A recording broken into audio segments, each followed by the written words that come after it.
Well, what a coincidence. On Sunday morning, Mike Reese of ESPN.com saying that the Patriots won an unprecedented haul for the 3rd overall pick. Hell yes, they do, because they know who wants it, and they know they're desperate. They're desperate to replace Kirk Cousins. They're desperate to get one of these top guys. We want an unprecedented haul. We're willing to do business with you as long as you give us something that no one's ever gotten to go up this far, because we know how badly you want to do it. Yeah, what is that? That's what I want to know. I mean, is what the 49ers had to give up to go up to number 3, to get Trey Lance? Is that unprecedented?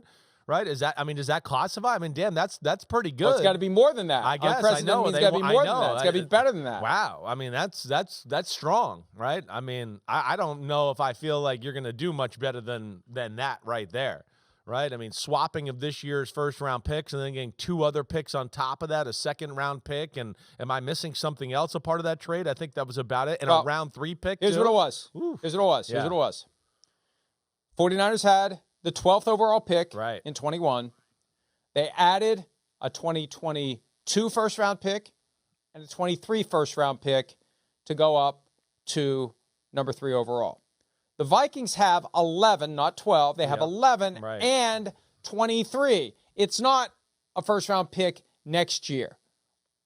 And what they could do is, I mean, basically, instead of the 2026 first-round pick, you do 23 overall and first-round pick next year, which is a far more attractive package.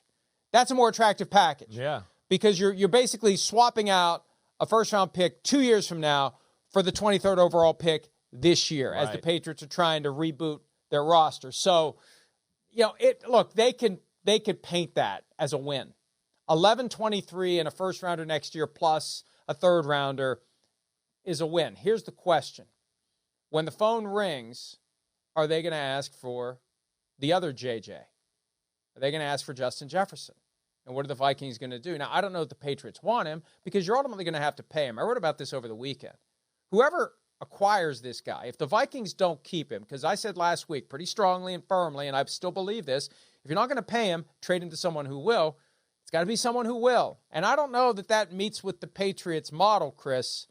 I mean, remember that when they had Randy Moss, I mean, it was $9 million a year, and the market wasn't $9 million a year.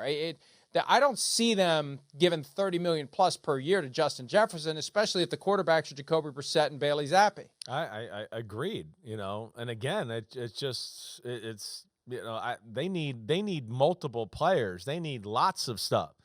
I mean, when you look at New England, like we've discussed, I mean, there's a lot of areas and holes that need, adjusting and filling and everything.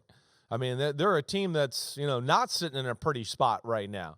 So, I don't look at that to be their type of move either. Let's make it about this guy. We don't even have a quarterback yet. We're going to pay him. And now, hey, he's going to be a part of this team where it's like, whoa, hey, we got some rebuilding to do, JJ. So, I know we paid you like a top receiver, but yeah, we're going to have a young quarterback, and it's going to take a little while here, and we're going to have to fill in the rest of the holes on the roster here. That doesn't sound right when you say that out loud. I don't see that happening either. So, yeah, I'm with you there. I don't think that makes sense. I think if they're willing to move Justin Jefferson, and I don't know that they are, but until they pay him, it has to be on the radar screen. The better chance is to offer him to number 2, to the Commanders. And then the Commanders could pick the best quarterback left, Penix, at number 11 with the Vikings pick. And then they have pick number 20. I don't know what all they would get. With Justin Jefferson, I don't know how much you'd have to add to go from 11 to 2. Maybe it's just 11 and Jefferson, 11. And that gets the deal done. It might get the deal done. No, I don't think that's crazy to say right there. I don't. I mean, with that caliber of a player, yes, I think that probably would get the deal done. And then the Vikings would have presumably Jaden Daniels at 2 overall, and they could draft a receiver at 23 if that's what they're thinking of doing to replace Justin Jefferson that way. Although the last time they used the first-round pick to replace Stephon Diggs, they got Justin Jefferson. The time before that, it was Troy Williamson after Randy Moss. It didn't work out very well for the Vikings. So,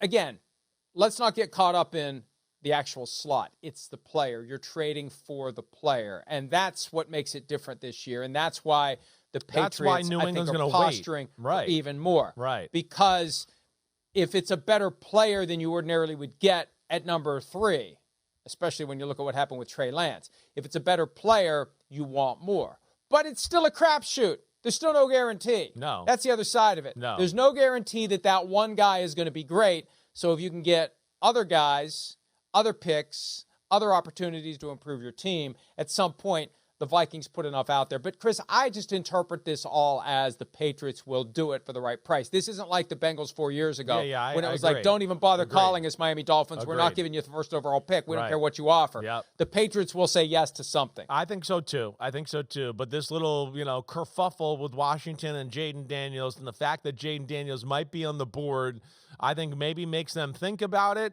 And at the very least, to your point, I think if Jaden Daniels at the board at number 3 and somebody wants to trade in there, they're going to go, wait. There's a lot of teams that got Jaden Daniels the number 2 quarterback. I think there'll be a lot of interest there, and I think that'll make the value of that trade go up just a hair bit more as compared to if somebody else was on the board at 3. Hi, it's Mike Florio. Thanks for watching PFT on YouTube. Hit subscribe for the latest news and analysis from Pro Football Talk.